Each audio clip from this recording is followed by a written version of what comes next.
Kale tukwaniriza nnyo webale nnyo webalire ddala okusalawo Bukedde TV1 TV ey'omuntu wa bulijjo. Nze Sanyu Robina Mwerukandi ne Mebo Mulungi twagala tutwale mu kitundu kino ekyagataliiko nfuufu kalira tusooke tulabe ebikulu ebiri mu g'olunaku olwaleero.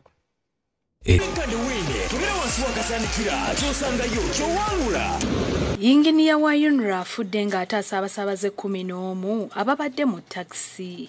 Omuggakiira guwaguze Pakwaki ne gusalako ekkubo. One of our rescue team died.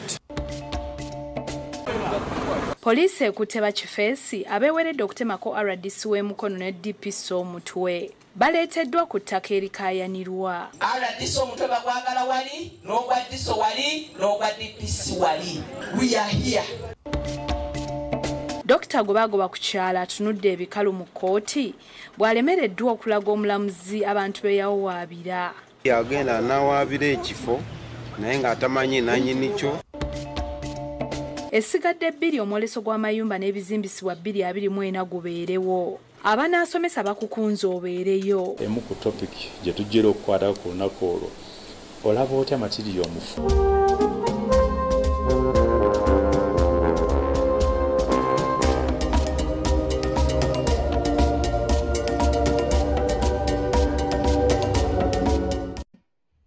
Kale tutandise ne yinginiya wa UNRA afudde bw'abadde omu ku abo abagenza okutaasa abantu 11 ababadde mu takisi oluvannyuma lw'amazzi g'omuggakiira okubasalako. Bino byonna bibadde mu bitundu ebya Nwokya ku luguudo oluva Erila okudda mu Arua era emboozi eno katugikulambululire mu bujjuvu bwayo. Poliisi ekakasizza nga yinginiya wa UNRA omwafudde bw'abadde ku ttiimu etaasisa abantu 11 mu luvannyuma lwa takisi mwe babadde ng'egenda mu bitundu bino okusalibwako amazzi agasazeeko oluguudo. Kiddiye okubeetwa nnyo obutasala kw'okubooza omugga Nayiro amazzi ne gasala oluguudo ate deriva n'awalaza empaka ng'ayagala okugiyisaawo. Bino ebibadde ku luguudo oluviirira okudda mu Arua olw'amazzi okusalako deriva talina kyakuzzaako okuggyako okuyimiriza emmotoka kubadde kubaddeko aba UNRA balubira ba UPDF ate bembi eryato kwe badde bali wamu n'abasimmatusa 6 ne balemerera nga basikayo omukyala olwo yinginiya n'afa. Omwogezi wa poliisi mu West Nile Asiya Colin akisiza ebibaddewo. This afternoon we receive sad news that one of our rescue team, we are rescuing people from Elite drone taxi, died. That is an engineer from UNRA. The body, have retrieved the body. The body is coming to Nebi Hospital. N'entambula esinyanadde omuganja Buyonga ogusangibwa embale ogubooze ne gutwala sinotulaka ebadde vesolo tingedde embaale. Olaba gatutte n'emmoroka kitegeeza gabadde mangi. Ekyewunyiza nti ate ebadde n'obuzito okumaliriza nga egezaako okuyitawo n'efundikira nga amazzi gagisinza obuzito. Kinajjukira nti omugga guno gwatta abantu abeerako mu August wabbiri ebiri baali bagenda ku mbaga olw'amazzi okusinza sinotulaka amangi gagikubye ku miti nga gikutte obutagwayo. Neyingira n'akayineeremererwa neyingira mu nsiko era omuti gwe gugitaasizza. Abantu bangi abasula ku mabbali g'omugga guno nga mu kiseera kino ge bakabage bakumba olw'amazzi okuyingira mu nju zaabwe. Anasibwa embaale Asumini Nakisiki agambye nti wali afidde mazzi gano wadde gononya ebintu bingi. So mangu nnyo tufunye abasirikale baffe ne babeerawo n'abantu bennyini basiima bagondedde amateeka okubeera nti basigala sayidi eri abamu ne basigala sayidi eri okulaba nti babeera seefu. Naye waliwo drive omu abadde owa sinotulaka tawulidde tagondedde amateeka ga poliisi n'ayingira mu mazzi. So olutuse mu makati amazzi ne gasutwa sinotulaka ne gagitwala. Faizo Kiza yakusakidde Green ku Bukedde TV. Ate President Yoweri Kaguta Museveni akatiriza obukulu obw'okwegatta mu by'obufuzi n'ebyenfuna ku ssemazinga wa Africa okusobola okulaakulana. Okwogera bino abadde mu bikujjuko ebya Ateke ebibeerawo buli mwaka nga ku mulundi guno biri mu bitundu eby'e Soroti. mu kugenda ku bikujjuko byatekere President Yoweri Museveni abalekeddwako mukyala we First Lady Janet Museveni. Ebikujjuko bibadde Siroti nga bibeera buli mwaka nga omulundi guno byakumulinnako 3 wansi w'omulamwa okujaguza obuwangwa obufaanagana akabonero akoleka emirembe obugagga n'okusitula ennono. Bana joma tekere diteso kumamotyetuwai Malia, our governments in the DRC byetabyeko amawanga ag'enjawulo okuli Nyangatomo okuva mu Ethiopia, Topotha Bali ne Tolite okuva South Sudan iteso abakalamoja abajije Dodothe okoma Mulangi n'abako okuva mu Uganda, Masayo okuva Tanzania batulukana n'Amasayo okuva Kenya. President Museveni kwogera kwakatizza obukulu bw'okwegatta mu byobufuzi n'ebyenfuna Ssemazinga Africa waba wakulaakulana. You belong to this tribe, that tribe, but Uganda is very important for your prosperity. Kenya is very important for your prosperity. Tanzania is very important for your prosperity. Ethiopia. So if you think your tribe is more important than Ethiopia, you are an enemy of your tribe. Okusira ku President eggwanga lya America ligagalwa kwegatta okusinga Latin America olw'okuba nti buli ggwanga lyasalawo okwetengerera. In terms of natural resources like water, forests, minerals, agriculture, etc., Latin America could be much richer than the USA. However, on TV, you can see how miserable those people walking in thousands on foot or hanging dangerously atop of crowded trains or even petrol wagons of trains trying to go to what they think is heaven, the United States. Atetezi enkolagana yatekera omunya okusitulira obutebenkevu obwasirugana n'okugaggawala. The community needs to undergo metamorphosis from a non-money traditional way of life to a money economy and democracy to ensure that people hold the leaders accountable and they are elected by them. Therefore, what the Ataker people are doing here today is a step in the right direction. Omumyuka wa President Jessica Alupo ategeeza nti ebikujjuko bino kabonero ak'obumu okwenyumiriza mu buwangwa n'okugabana amagezi. This festival serves as a vibrant testament of the reunion of the communities after decades of over 136 years of separation. Ataker people share linguistic and cultural ties, and the purpose of this festival is to celebrate and strengthen the bonds that tie us together as Africans. Yomuyima watekere mu Africa era nga erisa minisita wa Ethiopia Haile Mariam yebaza President Museveni olw'obukulembeze bwe n'okulaba nga omukolo gutukuba buli mwaka. This festival is not just a celebration of our past, but it is also an opportunity to look towards the future.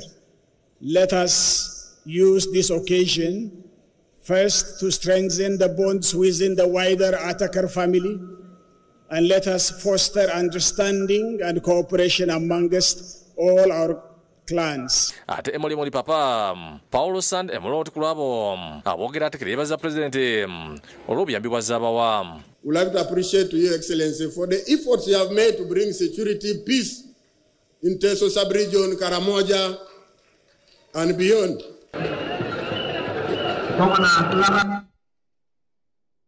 Ate bwe tweyongerayo poliisi ekutte bakifeesi abaleeteddwa okukuuma ettaka eririko enkaayana wakati wa yunivasite eya UCU ne ba administrator ab'omugenzi Ham Mukasa. Kiddiridde abatuuze okulumiriza bakifeesi bano okubagoba mu bibanja byabwe ate era nga bano beewera nti singa RDC ne DPC banayingira mu nsonga zino baakubatemako emitwe.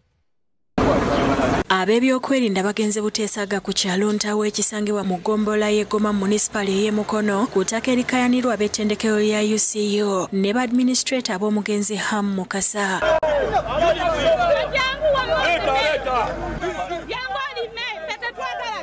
Kidida abatuuze okulumiriza abafamire ya Ham okuleeta bakifeesi ku ttaka lino okutangira ab'ebibanja ababadde batandise okuzimbako amayumba era bano baabalaalise ne RDC w'e Mukono Hajat Fatuma Ndisaba ne DPC obutabatambala obassa ekyo baakubasalako emitwe. Naffe kennyini abali ku kitundu twafuna okutya nga tukyatambula.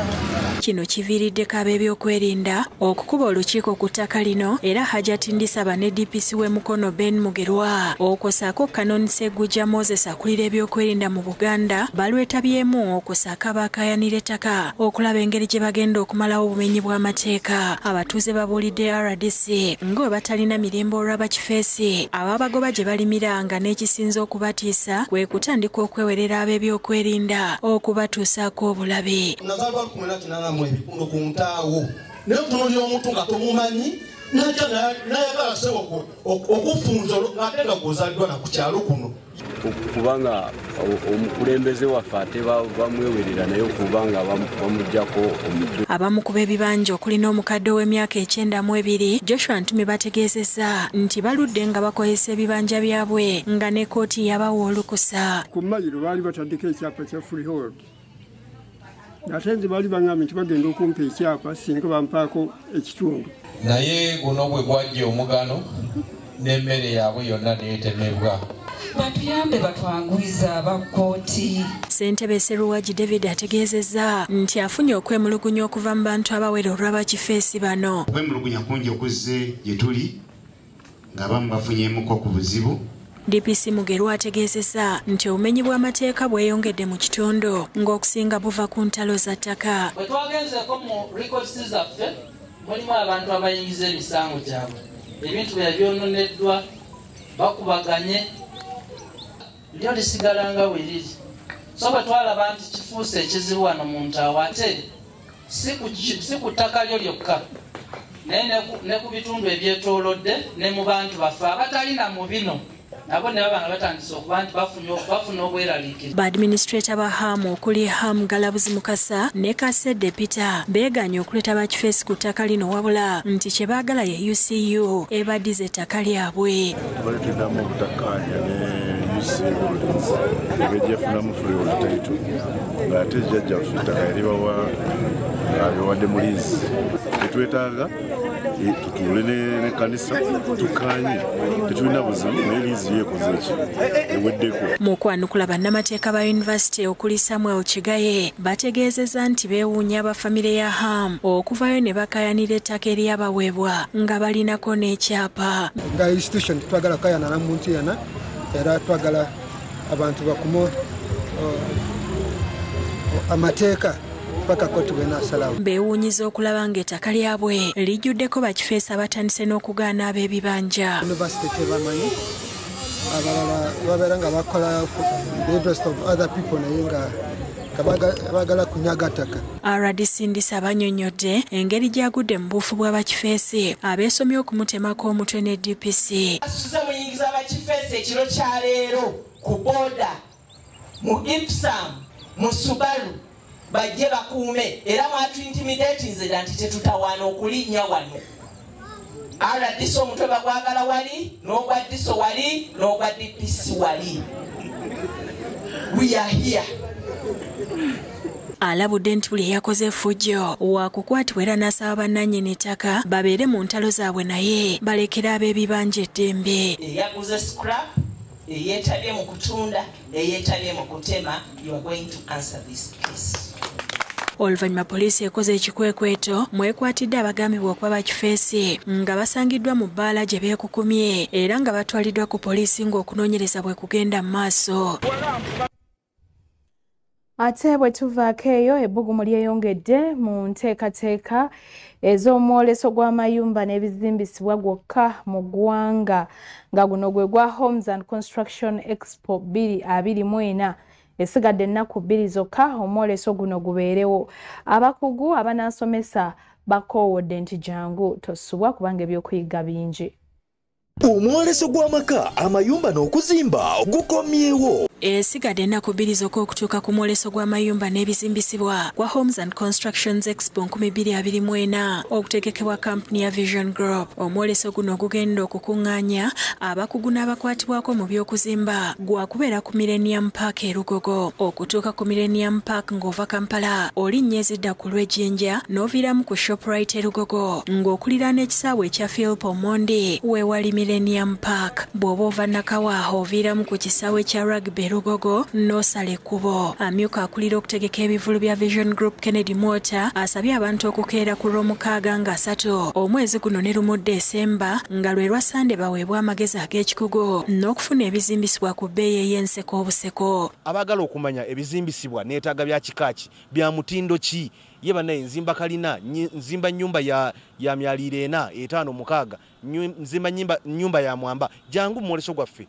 ogwa Homes and Constructions Expo ogenda obeera ku Saturday wano ku Millennium Park oba ekibangirizi ekiri wakati wa Uma Trade Show ne edda ewaberanga Shoprite oba Erugogo ojja okusanga Millennium Park eno osobola okubanga weetaba mwoleso guno. Bo abagenda okwolesa n'okusomesa abanaabeera mwoleso guno beeteeseteese okubangula n'okuwabula abantu ku by'amayumba n'ebizimbisibwa eby'omulembe. Ingnia Muhammad Nsereko nga ye nannyini kampuni ya 3M Design and Constructions e Nansana abakugu mu kuba pulaani z'amayumba n'okugazimba y'omu ku boogenda okusisinkana e Lugogo mu mwoleso guno. Ono asonze kubisoomooza bye basinze okusanga mu kisaawe ky'ebyokuzimba naddala abantu okwagala okukola ebintu ku sipiidi ne babuusa abakugu amaaso. Ng'emu ku nsonga gyenkoonyeeko tujja zisomesa n'ensonga endala kati nga emu ku topic gye tujjira okukwatako ku lunaku olwo olaba otya matiriyo omufu oba matiriyo atali mutuufu mu kuzimba. Kati oba ozze mu mwoleso tusobola okukulaga nti bw'aba seminti bamukebera bwe bati bwekiba mitayimbwa bwe bati. Agamba omukubi wa pulaani n'omuzimbi bankizo nyeera omuntu abeetaaga okutuusiza ddala ng'ekizimbe kiwedde. So hierarchy y'okuzimba client consultant muzimbi so si kukutulawo omuntu wa wakati ono. Akunze abantu okujja mu mwoleso okwongera okuyiga n'okubangulwa. Omwoleso ng'oggyeko okulaba waliyo okuyiga. Bo aba banki ya DFCU boogedde ku tuli bategekedde abanaabeera mu mwoleso lye batuumye Homes Loans mwe bagenda okuyita okusobozesa abantu abafuna akasente akatonotono okuddaabiriza okumaliriza oba okugula amayumba. Nga ffe nga banka tulina products gye tuyita home loans.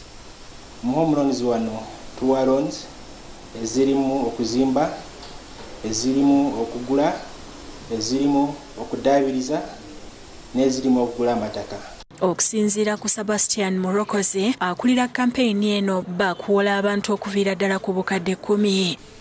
Saawa zino ffe nga bank ne home loans we tulabira nga DFCU tutandikira ku muntu afuna omusaala abali betuyita salary people bona abafuna omusaala.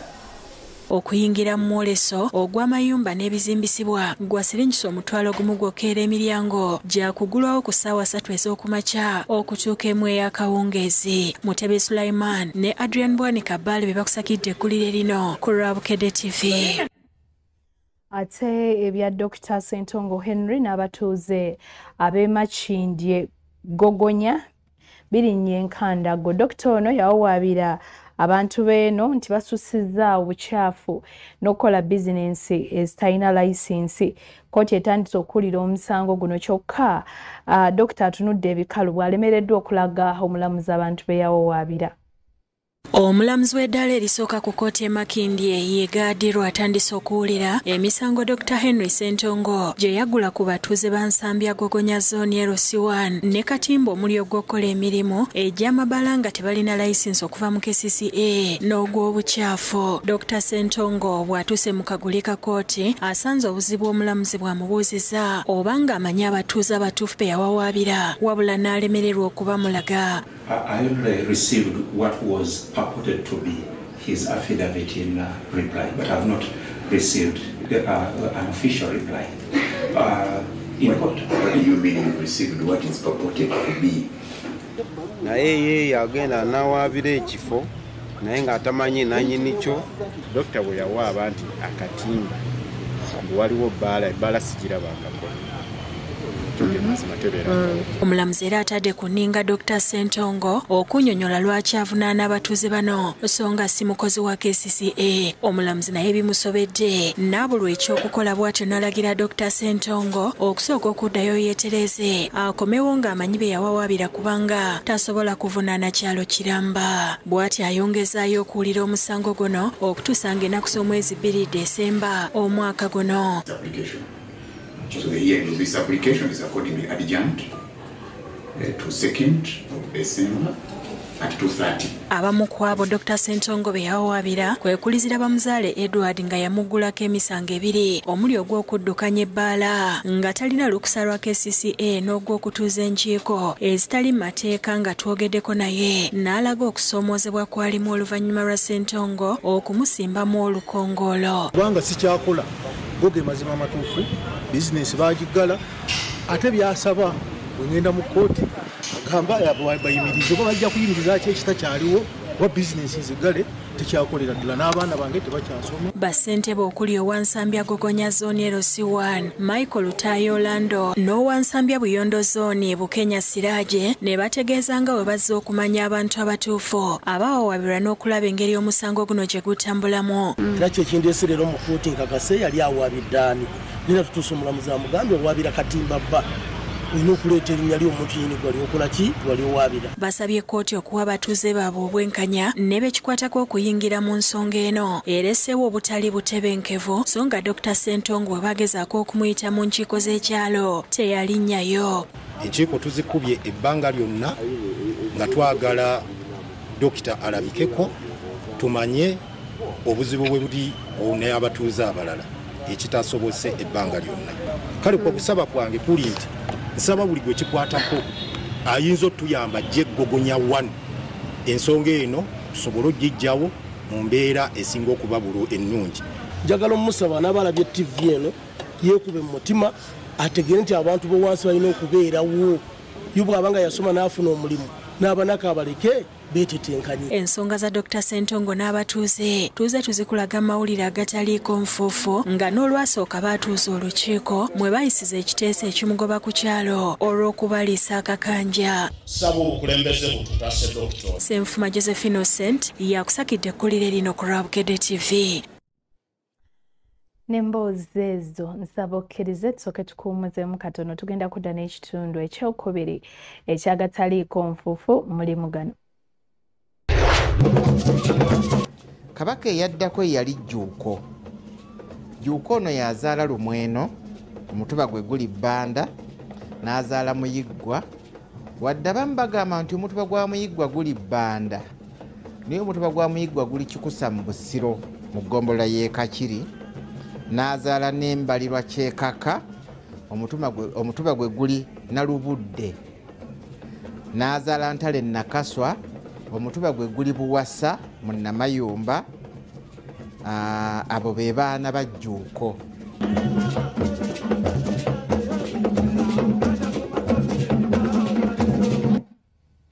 Kale nkulisa nnyo mu kumulamu okwo katoyongereyo n'agataliiko nfuufu nga tukyagenda mu maaso n'okubatuusako emboozi ez'enjawulo ezikwata ku mbeera y'abaliko obulemu ze bayitamu okufuna obuweereza. Bano baagala bongerwe ku mutemwa ogubaweebwa mu mbalira y'eggwanga basobole okufuna obuweereza bwabwe mu ngeri ennungamu.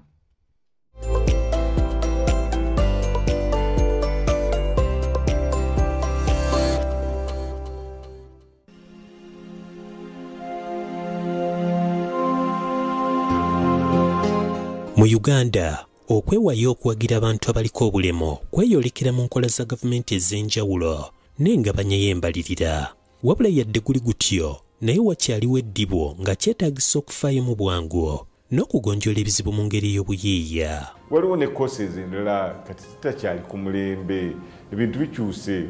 Olaba kati carpentry weeri niba meka abakozesa ebintu by'embaawo wonna wootuuka olaba entebe za plastic, emmeeza ya plastic.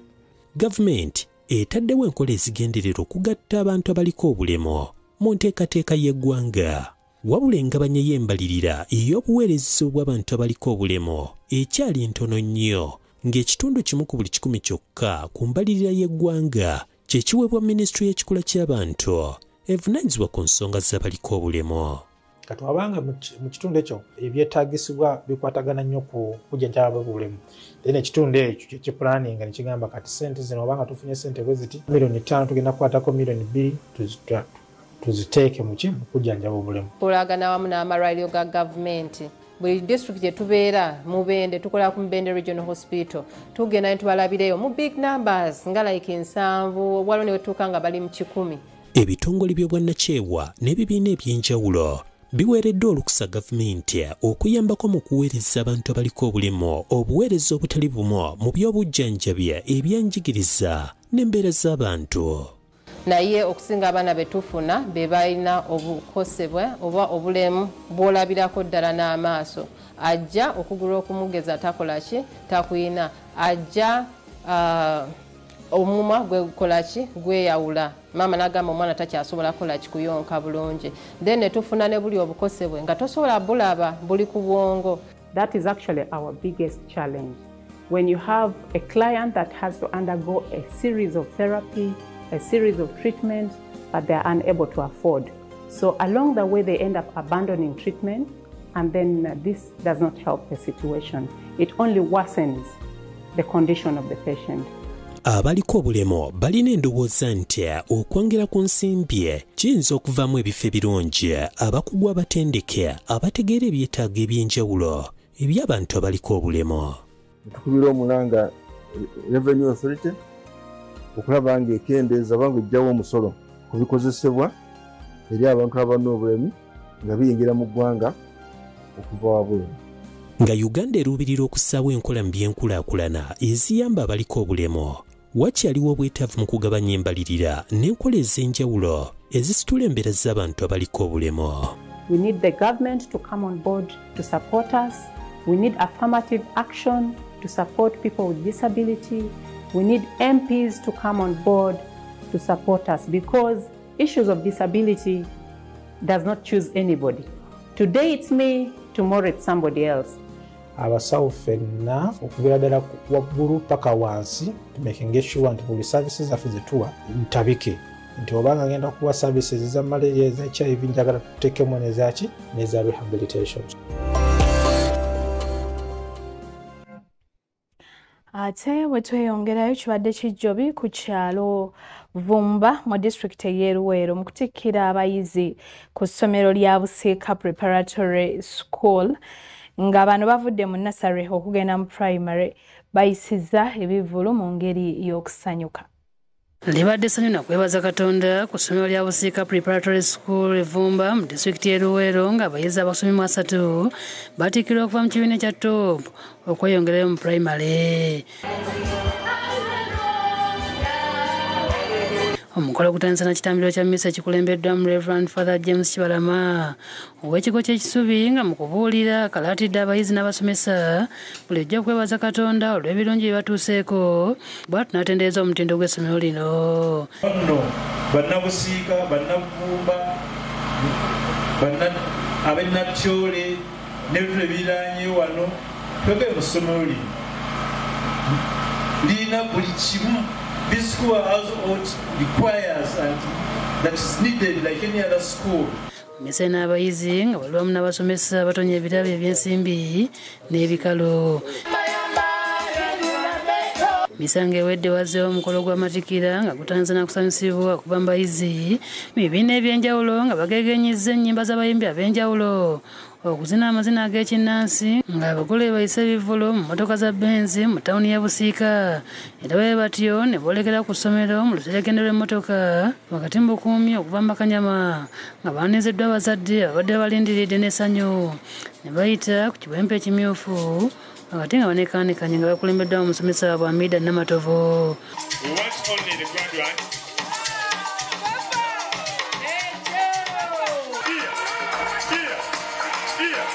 Omukolo gwetabyeko abazadde abayizi b'ebibiina ebirala abalambuzi b'amasomero ag'enjawulo n'ebyabufuzi nga n'abasomesa bakulembeddwa mu mukulu waalyo Edith Bangi.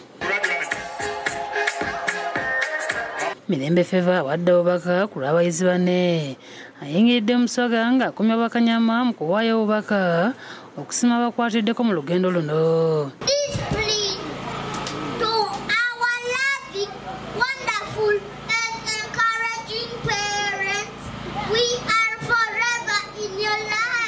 Ivan Wakabi omulamuzi w'amasomero mu disitulikiti y'e Kamuli nga yakoze omukolo gw'okutikkira abayizi asibiridde abazadde entanda ey'okukumbagana mu bufumbo n'okulabirira abaana. Maama ne taata bwe bakwatagana omwana asoma n'amalako. Aleluya. Ate Gerard Sali omulamuzi w'amasomero e Mukono atenderezza omutindo gw'essomero lino. Ssabakulu tubeebaza olw'omulimu omulungi oguwa essuubi. Alikulira Edith Banji ategeeza nga basazeewo okutikkira abayizi mu ngeri etali ya bulijjo okubagasa okusoma. Nga mbasaba mumpe abaana ku Busika Preparatory School tuwandiisa abaana okuva ku baby class okutuukira ddala ku primary 7. Ebyendya birungi, tulinako curricular activities, tulina music classes, tulina football, tulina netball n'ebirala bingi. Omugenya w'enjawulo Haji Yusuf Kamulegeya nga ye mulamuzi w'amasomero Luweero ategeeza nga bagenda okukolagana obulungi n'ab'essomero lino okusobola okubangula abayizi ku mutindo ogwa waggulu. Ofisi zaffe nzigule. So abazadde abali eyo mbasaba tujje ku Busika Preparatory School we wali the best. Omukolo okomekerezeddwa n'okusala keeki olwo abayizi abalala ne bagaliza abazadde Ssekukkulu.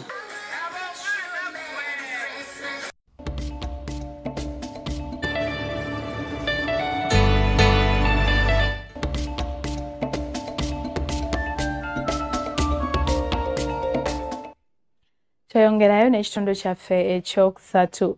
Gabongo omubuze Mubiru Zikwa aterekeddwa mu nnyumba busirike esangibwa ku butaka bw'ekika kino eky'Emmamba essagala Buwaya. Ssaabasajja asiimye emirimu egikoleddwa omugenzi gwayogeddeko ng'abadde omuwulize ennyo eri Obwakabaka.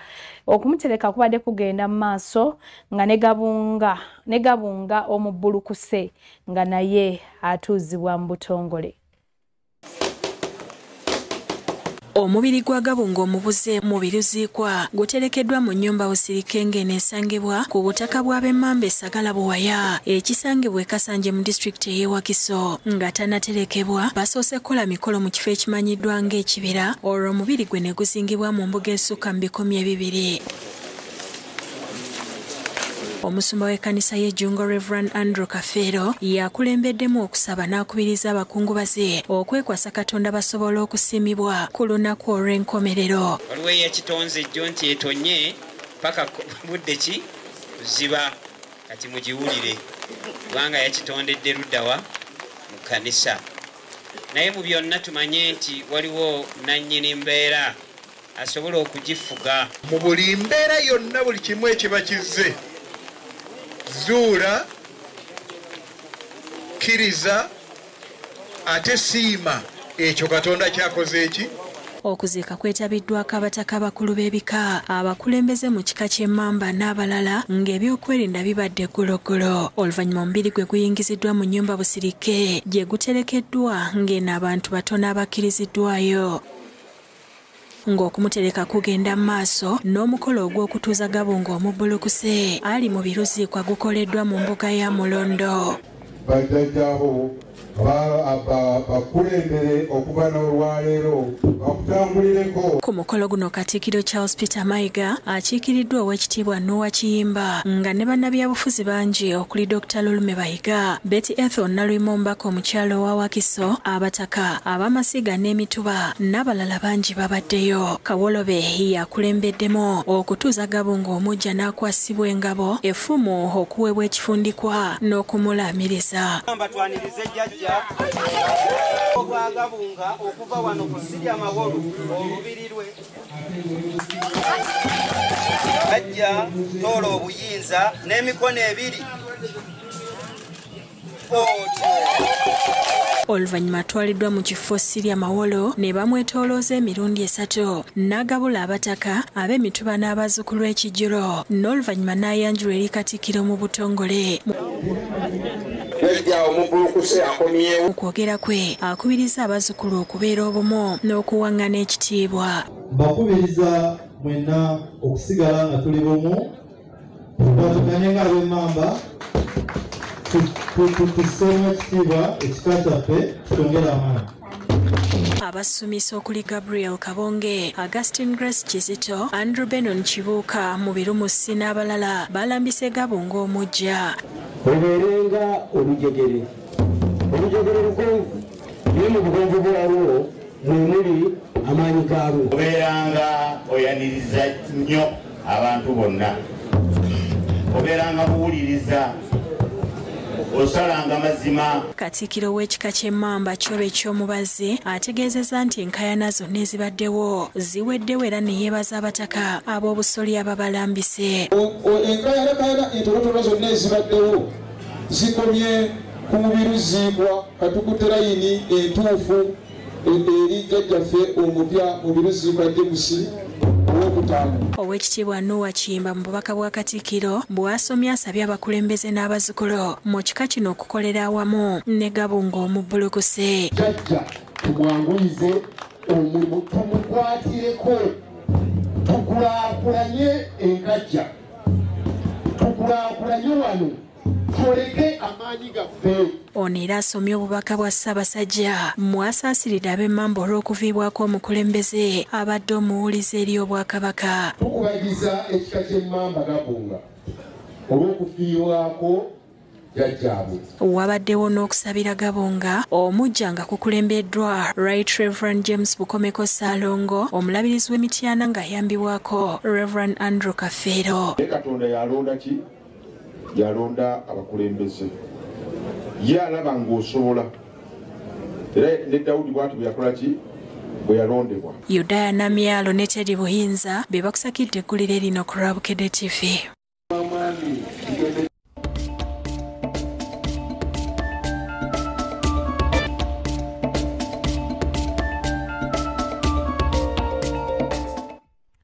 Kale tugenze mu kitundu ekisembayo ekyagataliiko nfufu oluvannyuma tugende mu gebyemizannyo.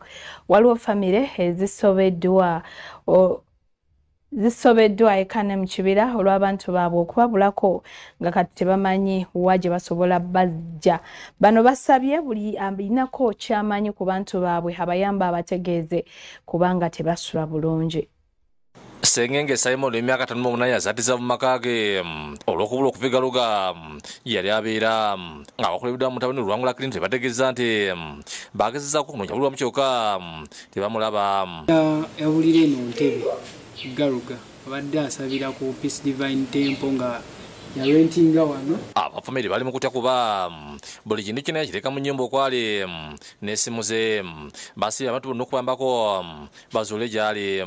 Abula ali Ntebe yalina gy'asabira eyo Entebe n'agenda mu kusaba okuva olwo tumunoonya tetumulaba tetulina we tutatuuse. Tusaba abantu yabiddeko yenna yenna ajja tutegeezeeko eno. Mungiri watuze ku kyalo Mapeere Lubya beeraliikirivu olw'omwana Breti Nalwadda Mubeja yabula ku ntandikwa y'omwezi guno nga tebamanye gyali. Jjajja w'omwana Esther Nankya ne nnyina Jacqueline Nanyija Nalongo bateebereza nti omwana waabwe yawambibwa. Omwana tulowooza ali kumpi, omwana alabika ng'ali wala kuba twanoonya mu bitundu byonna ebitulinaanye omwana talabika. Ndi mweraliikirivu nnyo embeera gye mpitamu si nnyangu kuba tetumanyi waali. Tetumanya mulina tunoonyeza buli wamu ku poliisi buli wamu n'ebizindalo biyise tefuna kitulaba. Ssentebe wa Mapeera Zone John Mukasa agambye nti balina okusobola okubula Kwanalwadda n'asaba abantu abamulabiko babayambe. Naye tubadde tumunoonya omwana naye ng'omwana tennaba kulabika, so tukowoola omuntu yenna amulabyeko omwana afe oyo amukomyewo wano mu Mapeera Zone. Nesimaka Mugisha Ali emyaka 70 nga mutuze w'obulenzi nga misira kino abeera mu Sebina Zone Kawempe mweraliikirwa mu kyalo Zabadi Masika we yatwala okujja okutabuka omutwe n'abula nga amaze okutereera n'amulekera ebbujje ya myezi 3. Mugisha agamba nti mu kyalo okutabuka yamala kuzaana wayita emyezi 2 era bagezeeko kumutwala mu ddwaliro wabula embeera n'egaana okutereera. Ayagala nnyo awantu awali ebidongo kino okwogerayo nyumirwa awali abantu oluusi okusaba ssente n'agamba mpa ssente osi n'ayogera ebingi bagamba bba wange bw'ayogera ebintu bingi abaana bange ebiwe bityo bwazinaazina n'ebigambo bingi ng'omuntu omulabu. Ono ategeeza nti yagenda ku poliisi n'agula omusango gwa mukyala okumbula kwabula nejebuli entamanyi gy'ali. Kati poliisi n'etwali fensi eno ebakugamba tumunoonyi naye bebakola ki bagezaako naye okukola okunoonya. Goleti Bambu Nazala Mugisha mnako ekitalo aliko byalambuludde. Kwa tauni kuyamingi hazoea tauni. Sasa mwenye ataona huyu mtoto wangu zawadi iko sana. Uberiddwe nga Monica Modingi omutuzi w'ekyebanda atubidde n'ekigalo 15 gwe yalonda. Amodingi ategeeza nti yasanga omwana ono nga abatesi baagala okumukuba embeera gye yalimu n'amutwala ku ofiisi ya ssentebe w'ekitundu n'abamusindika ku poliisi. Nemubuuza gy'abeera nga tasobola kutugamba kati abadduuka ne bamugoba nga bagamba muyaaye. Bwe baatuuka ku poliisi bamusaba ku omwana ono nga banoonyera abantu kati ebbanga lya myezi 4. Ono asaba abazira balina obusobozi bayambe ku mwana ono. Kati nga simanyi oba neeyamukuba naye yajja ne mugamba nkwese ntuddeyo n'agamba nedda. Tugenda kukozesa tekinologiya gye tulina ogezako okuzuula abaana bano. Lugendo Crispo ne Fatuma Nalubege bakusakidde eggulu eno lwabukadde TV.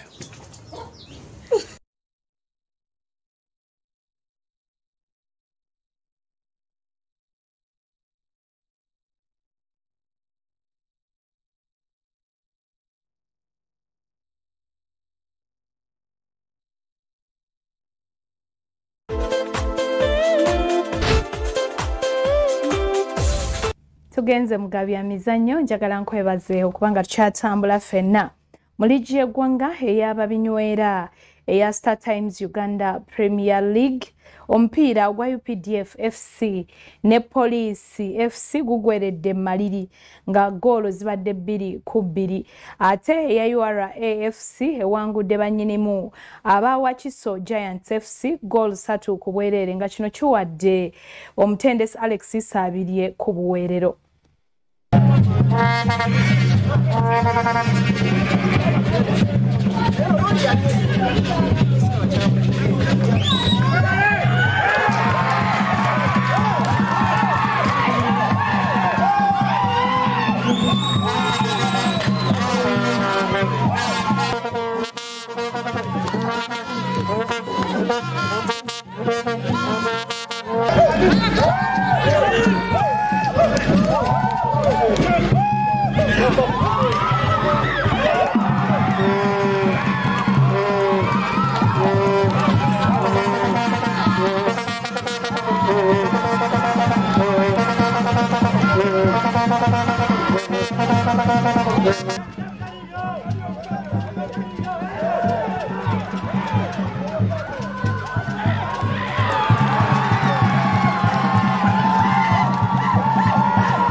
Alina mukisa kwetegeka kizibu nnyo okuwangula ekikopo nga teweetegese ekyo njagala tukirizaganye nakyo so saafuna mukisa gwetegeka sisinzidde kutwala kikopo naye bwenkifuna ambiina naye saagala baga nti yenneetegeka gye neetegese omutendesi atuviire tuzeeko ekirala eri abawagizi abagamba nti alina abalwadde abangi balina abazanyi abalamu bwe si bazanyi ba Giant abakozese tusobola okubajjamu ekiramu tusobola okuwangula emipiira ebiri egyasooka twawangula emipiira era nga buli omu atutya.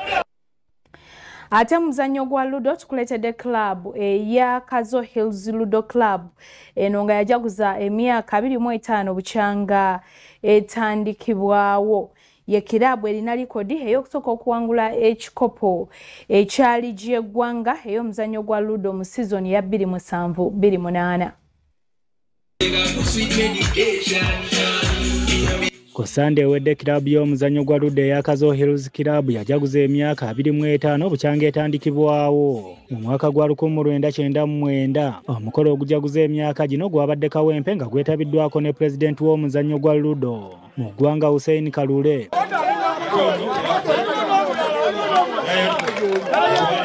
ssentebe wa kiraabu eno Mike Mukasa atubuulidde engeri gye batandikamu awatali kibiina kibatwala nga kitalikira ku lubalaza ewange ekazo wensula era nafuna okusomozebwa kw'amaanyi nnyo nga mukyala wange buli saa tuba mu mbiranye naye olw'okuba gwe nali omuzannyo njagala nalemerako ng'enjogera ennaku zino bweri. Bano nga batandika bakyala baabwe awaka tebasooka kwagala muzannyo guno. Ogenda okula omanya muno kyayagala nekyatayagala era mukyala wange mwebaza yamanya kyenjagala era yandeka muzannyo gwa ludo era ndi mumativu naye mumativu kyomwami wange abeera bali ku ludo. Wabula olw'obwagazi bwe balina eri omuzannyo guno bano balemerako ekibatuusiza n'okujaguza emyaka 25 wabula okwekkirizaamu n'okubanga ekintu ky'olimu okyagala kyetuvudde tubanga tusobodde okuwangaala emyaka egyo eya 25 nga tuli mu nsiike nga tetuvudde ku maapu nga ne kiraabu tesaanyeewo. Twatuuka ebiseera ng'obuwanguzi tuwangudde ng'era kiraabu yaffe nga ebiseera ebyo okuba nali mukazo nga muwangudde naye nga oluusi nekyemuwangudde temukiraba naye akaseera kano ttiimu kati zeenyumiriza mu muzannyo gwa ludo. Wadde nga tewaaliwo kibiina kibagatta kimanyiddwa gavumenti nga bwe guli kati naye bano bagamba nti bawangulako liigi y'eggwanga emirundi 2027 ne 28 bano tebaddangamu kulooza ku ssanyu lya kikopo nga balutegeezezza nga liigi eyakaakati bweri enzibu ennyo. Okuwangula liigi y'omwaka guno era abantu abawangula liigi z'emyaka gino mbawa nnyo ekitiibwa kubanga ezedda zaalinga nnyangu okusinga ezakaakati. Mukasa ayogedde kye basinga okwenyumiriza mu myaka 25 gye bamaze nga bakuba emikaaga ku mmeeza. Nali kye nnyenyumirizaamu kati LC yesinga n'okuba nti ebaakinga n'abaana ab'amasomero era tuyina obudde bw'abaana b'amasomero tugenda ku masomero netukokinga abaana nga ffe kiraabu yakazala bulimu bakooki abagenda ku masomero bakookinga abaana. Enkyukakyuka ebeerawo kubanga tusobola kubeera nti ttiimu emaze mu muzannyo emyaka 25 nga terina improvement gyerabawo nesigala ng'ekyalimu enjawulo y'amaanyi nnyo. Ku mukolo gw'okujaguza emyaka 25 kiraabu y'akazo yasiimye abaaliko abakulembeze wamu n'abazannyi n'emidaali ng'omukolo gwakoleddwa pulezidenti wa ludo mu ggwanga Hussein Kalule.